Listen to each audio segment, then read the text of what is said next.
기자는 과학 전문 기자 강양구 기자님 자리하셨습니다. 네, 강양구입니다. 반갑습니다. What topic you talking about today?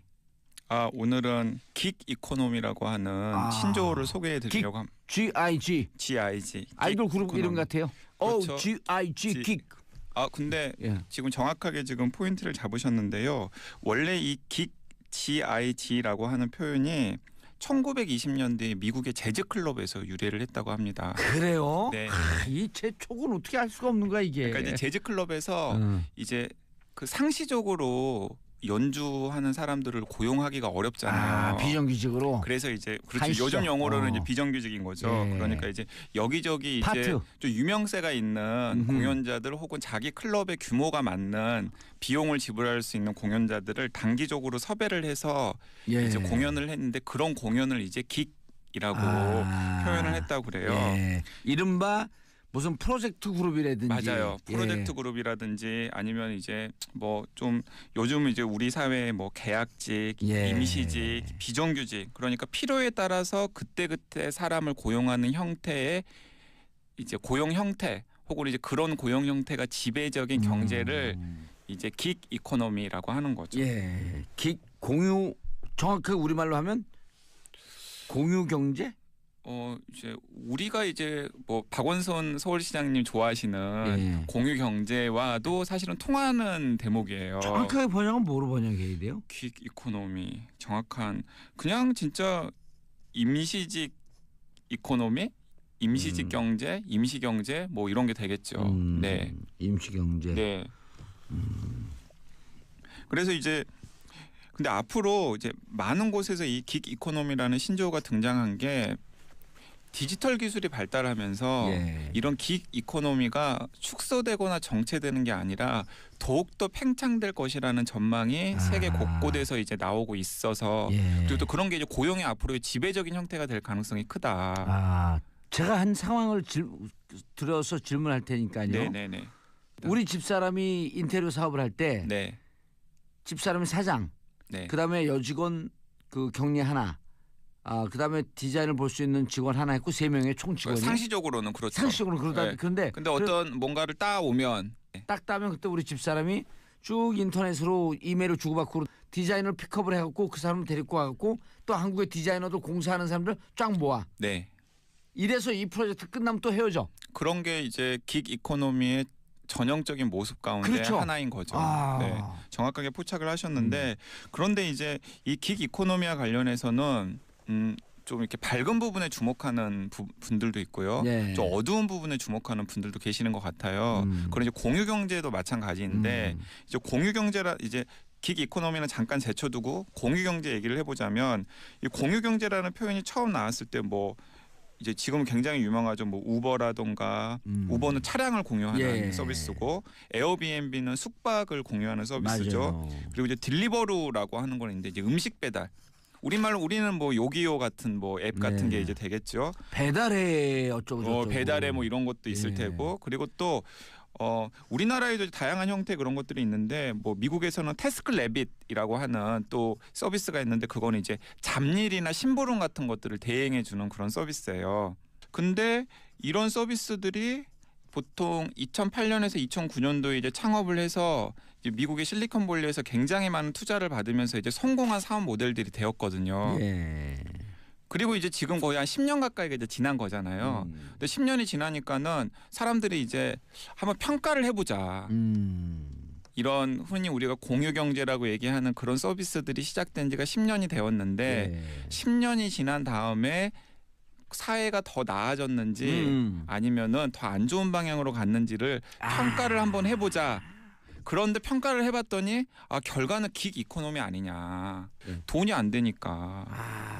모여있을 때는 돈이 안 되니까. 그러니까 그런 거죠. 그러니까 모여있으면 돈이 안 되는데 그러니까 평소에는 게 돈이 안 되니까 흩어져 있다가 또 다른 기계가 있어. 그러니까 뭔가 돈이 되는 건수가 생기면은 이제 모이는 거잖아요.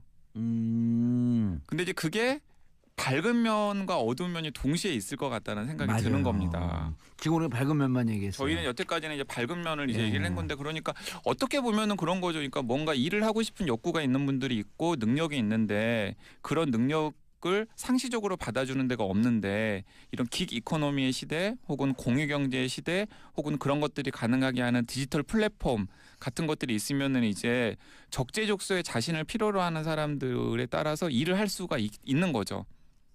이제 그런 경제는 그런 모습은 이제 긱 이코노미의 이제 긍정적인 모습이라고 할 수 있고 또 그런 게 굉장히 적합한 그 사업 분야도 있을 거예요. 예를 들자면은 뭐 인테리어 사업이라던가 예. 아니면은 뭐 아티스트들, 맞아요. 자유로운 영혼들 예. 그런 사업이라던가 그런 거 같은 경우는 이제 영화도 일종의 그거예요. 예, 영화도 일종의 마찬가지죠. 예. 제작사 하나만 있으면 돼요. 예. 예. 그런데 이제 문제가 되는 건 뭐냐면 이제 그런 긱 이코노미에 어울릴 법하다고 생각하는 그런 분야에서도 계속해서 말들이 나오지 않습니까? 예를 들면 아티스트들에 대한 대우라던가 아니면은 이제 영화판 같은 경우에는 영화의 스태프들의 문제라던가 그리고 이제 방금 아까 제가 얘기했던 뭐 태스크래빗이나 우버나 에어비앤비, 딜리버로 같은 경우에도 이제 기존의 그런 업종에 종사했던 소상공인들이나 자영업자들의 먹을거리를 빼앗아 간다라는 문제도 생기거니와 그리고 또 이제 우버 운전자 같은 경우는 생각을 해보면은 오전이랑 오후에 정규직으로 지금 일을 하는 자리에서 생활비를 충분히 충당을 하지 못하기 때문에 예. 쉬어야 할 점심 때나 저녁 때 이제 또 자기 차를 들고 또 나오는 거잖아요.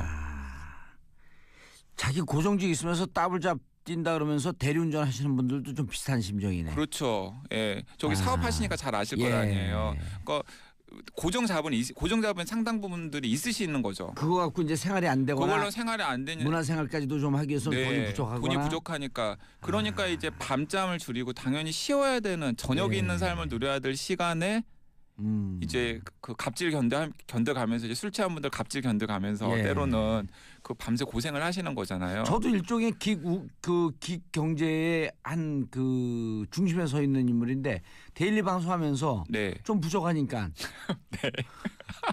또 데일리 또 하나 띄고 또 그것도 부족하니까 위클리 프로그램 띄고 그것도 부족하니까 팟캐스트 하고 제가 부족하다라고 하는 건 어바웃 머니가 아니라 저 열정을 발산할 이 욕구의 채널이 부족하니까. 그건 부족하다고 하는 게 아니라 제가 정리를 하자면은 욕심이 과하다. 빙고. 근데 좀 조정을 하셔야 된다. 제가 보기에는 너무 바쁘신 것 같아요. 아니 근데 지금 아직 제가 해야 할 열정에 반밖에 소모를 안 하고 있어요. 자, 그래서 여기서 이제 제가 이제 질문 드려보면 지금 저기 이제 밖에 이제 PD님도 계시고 작가님도 계시잖아요. PD님 계시고 작가님 계시는데 제가 이제 PD님 작가님 좀 불편한 질문 드려보면은 방송국도 제가 보기에는 이 긱 이코노미의 눈으로 보면은 굉장히 여러 가지 생각할 거리를 많이 던지는 조직인 것 같아요. 근데 이제 우리가 그게 예를 들었고 그 작가분들 이제 노조도 만들어졌죠. 노조 만들어졌어요. 그러니까 이제 작가분들은 이제 대체로 프리랜서잖아요. 정규직이 아니고 비정규직이고 노동법상으로는 특수계약직이라고 하는 게 있어요. 맞아요. 그러니까 사실 이제 긱 이코노미의 한 형태가 이제 방송국에 일하시는 이제 작가분들이고 그리고 요즘에는 또 PD 분들은 대부분 다 이제 정규직인데 요즘에는 그 PD 분들조차도 프리랜서 PD들이 이제 종종 투입되는 경우가 꽤 있더라고요.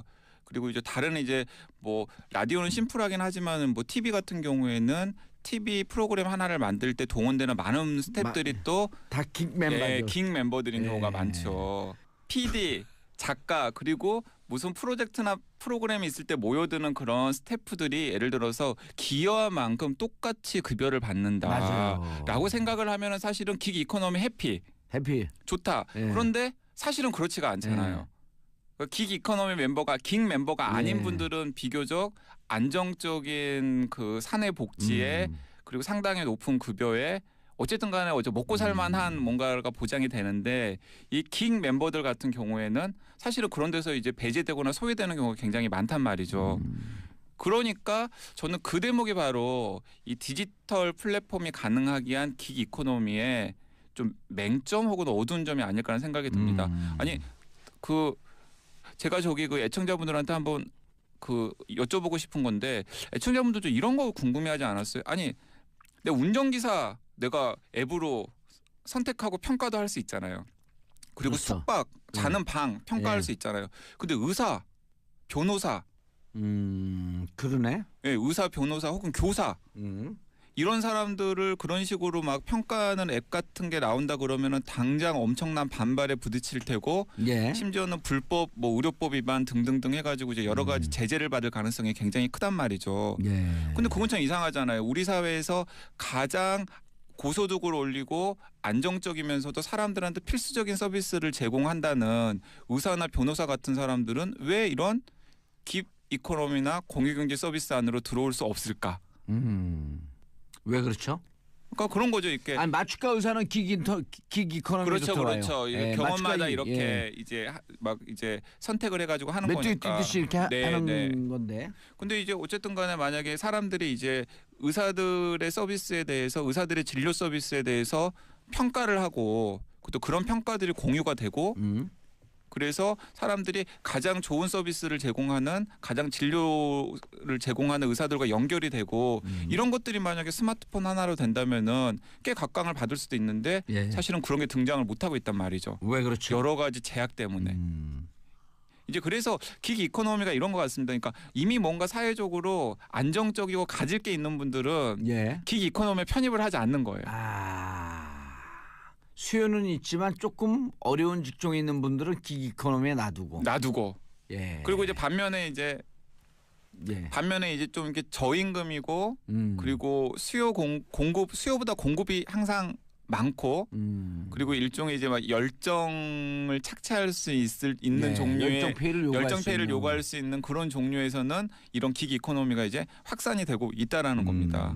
그래서 그 클린턴 정부 때 미국의 클린턴 정부 때 이제 노동부 장관을 했던 로버트 라이시라고 하는 미국의 꽤 영향력 있는 경제학자가 있죠. 근데 이 양반은 클린턴 행정부 이후로도 계속해서 사회적인 발언을 하는데 나이가 들수록 과격해지세요. 근데 이제 이 양반이 이제 이 긱 이코노미나 혹은 공유 경제에 대해서 뭐라고 이름을 붙였냐면 내가 보기에 이 긱 이코노미는 부스러기 나눠 먹는 경제다. 그러니까 파이의 큰 것은 이미 사회의 기득권들이 다 자기들이 알아서 나눠 가지고 그다음에 이제 그 파이의 그 부스러기들을 못 가진 다수가 나눠 가지는 것처럼 보이기 때문에 자기가 보기에는 이런 이 공유 경제라고 불리는 긱 이코노미 같은 형식으로 사회의 고용 형태라든가 경제 모델이 재편되는 게 과연 공동체 행복을 위해서 도움이 되는 방향인지 모르겠다라고 이제 얘기를 하는 겁니다. 부스러기 뭐라 그랬지 아까 부스러기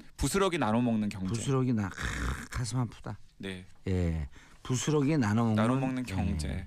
왜냐하면 이게 영화판 이런 데서도 많이 나오잖아요. 네. 주연 배우 한 사람이 수억 개 그 출연료를 받는가 하면 드라마도 마찬가지죠. 네. 드라마나 영화 이런데 네네. 그럼 그 엑스트라들 그 막 진짜 그 들어가기 힘든 연극영화과 막 이런 데 나오고 네네. 그런 사람들은 한 달 기껏해봐 한 달 최저 생계비도 못 버는 정도의 돈을 벌고 맞습니다. 그래 그 계속 문제가 되는데 스타 중심에 이게 되고 기경제는 하나의 부속품 네. 소모품 정도가 되니 별로 대우도 못 받고. 네. 아 나도 그런 인생인 것 같은데. 그래서 이제 사회 양극화가 되는 건데, 근데 네. 거기서 이제 저는 어쨌든 과학과 정치를 만나는 시간이니까 거기서 이제 저희가 주목해봐야 될 것은 뭐냐면 그때 가장 많은 돈을 버는 곳은 누굴까요? 이 긱 이코노미가 굴러갈 때 가장 많은 돈을 버는 기업 혹은 그룹. 예. 실리콘밸리의 테크니션들이죠. 우리나라 따지면 판교. 강남에 있는 그러네요. IT 기업들 뭐 구글, 애플, 뭐 우버, 카카오 이런 데 돈을 엄청나게 벌어 가잖아요. 그래서 이제 제가 AI 할 때도 그리고 또 회사 만들어 갖고 주식 튀우면 그 사람들만 빵 벌고. 그러니까 제가 AI 할 때 또 이런 말씀 드렸습니다만 이제 굉장히 암울한 전망인데 지금의 이 불평등하고 양극화한 한국 사회 분위기가 혁신되거나 바뀌지 않으면은 이제 먼 훗날에는 이제 그 AI를 지배할 수 있는 기술이라던가 능력이라던가 조직을 가지고 있는 소수의 사람들. 그리고 AI에 지배될 수 있는 다수의 사람들. 그리고 그 사이에 이제 로봇이나 혹은 AI들이 이제 그 밑에 있고 그 밑에는 이제 하층민들. AI나 로봇들도 하지 않으려고 하는 일을 저임금에 처리하는 다수가 있을 가능성. 그리고 이제 그 다수가 일을 분배받는 방식이 바로 70년대, 80년대, 90년대까지 최근에는 이제 새벽의 용역 시장에서 그런 것들을 분리를 받았다면 지금은 이제 그런 위에서 AI 위에서 AI를 조종할 수 있는 사람들이 만든 디지털 플랫폼으로 이제 일을 분배받는 거죠. 예. 그게 이제 바로 AI 시대 혹은 긱 이코노미 시대의 가장 좀 끔찍한 미래상이 아닐까, 슬픈 끔찍한 미래상이 아닐까라는 생각이 들고, 그래서 저는 이게 지금 어쨌든 간에 뭐 네이버 이번에 국감에서도 이제 그 네이버 뭐 이해진 회장 나와가지고 뭐 증언도 하고 그랬고, 뭐 왜 구글이랑 우리랑 차별하냐 뭐 이런 얘기 하셨는데, 저는 이제 우리나라 네이버 뭐 우리나라에 들어온 뭐 구글이라던가 애플이라던가 이제 아마존도 들어온다고 하는데, 아마존 같은 그런 기업들뿐만 아니라 뭐 네이버라던가 카카오라던가 혹은 이제 그런 이제 이런 긱 이코노미를 운영하는 것을 통해서 돈을 버는 많은 디지털 기업들과 관련해서 그들이 벌어들이는 수익을 사회에 어떻게 환원할 수 있을 것인지에 대한 고민 같은 것들을 저는 정치인들이 좀 우선적으로 해줘야 된다고 생각합니다. 돼요. 그래서 앞으로 이제 딱 들어보니까 AI를 매개로 하면 AI를 제작하고 AI를 지배하는 소수 인간. 그다음 그 밑에 AI. 이 지배자의 명령을 따르는 AI. 그다음에 AI가 통제할 수 있는 다수 국민. 이렇게 세 개가 재편이 돼요. 그리고 그 다수 국민이 그 긱 이코노미의 종사자들이 되는 거죠. 긱 이코노미 종사자. 그래서 정치하는 사람들은 다수의 국민과 지배하는 소수의 국민들이 차별되지 않을 수 있도록 어떻게 법과 제도를 만들고 어떻게 복지 제도를 만들 것이냐. 아니 그래서 이제 그 미국의 이제 빌 게이츠 같은 사람이 로보스 얘기를 하는 거고.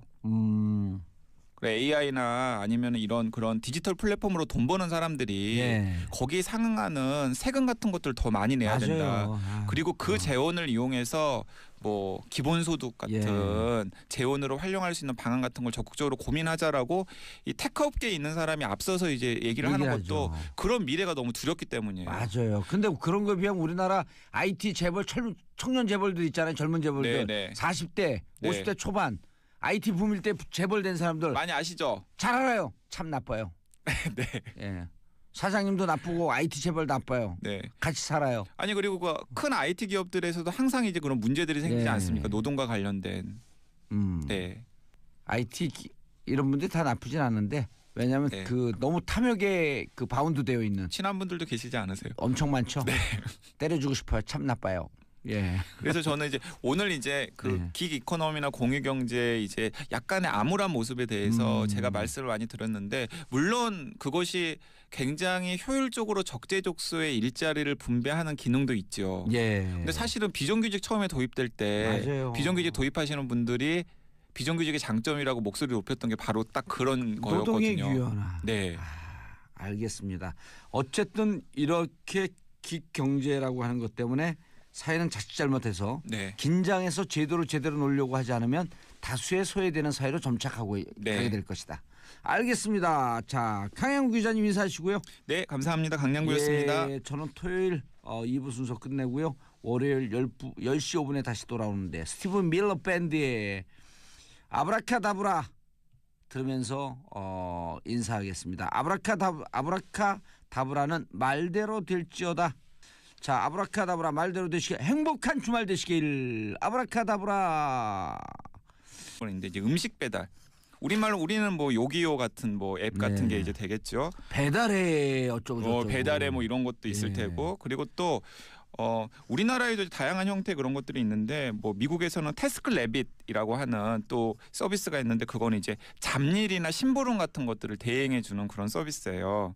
근데 이런 서비스들이 보통 2008년에서 2009년도에 이제 창업을 해서 이제 미국의 실리콘밸리에서 굉장히 많은 투자를 받으면서 이제 성공한 사업 모델들이 되었거든요.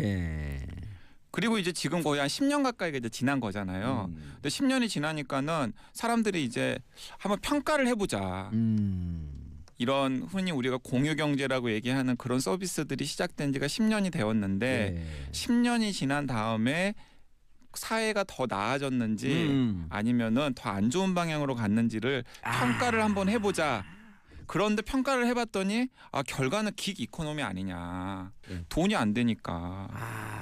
모여 있을 때는 돈이 안 되니까. 그러니까 그런 거죠. 그러니까 모여 있으면 돈이 안 되는데, 그러니까 평소에는 그 돈이 안 되니까 흩어져 있다가 또 다른 기계가 있어. 그러니까 뭔가 돈이 되는 건수가 생기면은 이제 모이는 거잖아요. 근데 이제 그게 밝은 면과 어두운 면이 동시에 있을 것 같다는 생각이 맞아요. 드는 겁니다. 지금 우리가 밝은 면만 얘기했어요. 저희는 여태까지는 이제 밝은 면을 이제 예. 얘기를 한 건데 그러니까 어떻게 보면은 그런 거죠. 그러니까 뭔가 일을 하고 싶은 욕구가 있는 분들이 있고 능력이 있는데 그런 능력을 상시적으로 받아주는 데가 없는데 이런 긱 이코노미의 시대 혹은 공유 경제의 시대 혹은 그런 것들이 가능하게 하는 디지털 플랫폼 같은 거 이제 밤잠을 줄이고 당연히 쉬어야 되는 저녁이 예. 있는 삶을 누려야 될 시간에 이제 그 갑질 견뎌가면서 이제 술 취한 분들 갑질 견뎌가면서 예. 때로는 그 밤새 고생을 하시는 거잖아요. 저도 일종의 긱 경제의 한 그 중심에 서 있는 인물인데 데일리 방송하면서 네. 좀 부족하니까 또 데일리 또 하나 띄고 네. 또 그것도 부족하니까 위클리 프로그램 띄고 그것도 부족하니까 팟캐스트 하고 그거 제가 부족하다라고 하는 건 네. 어바웃 머니가 아니라 네. 저 열정을 발산할 이 욕구의 채널이 부족하니까. 그건 부족하다고 하는 게 아니라 예. 제가 정리를 하자면은 욕심이 과하다. 빙고. 근데 좀 조정을 하셔야 된다. 예. 제가 보기에는 예. 너무 바쁘신 것 같아요. 아니 근데 지금 아직 제가 해야 할 열정에 네. 반밖에 소모를 안 하고 있어요.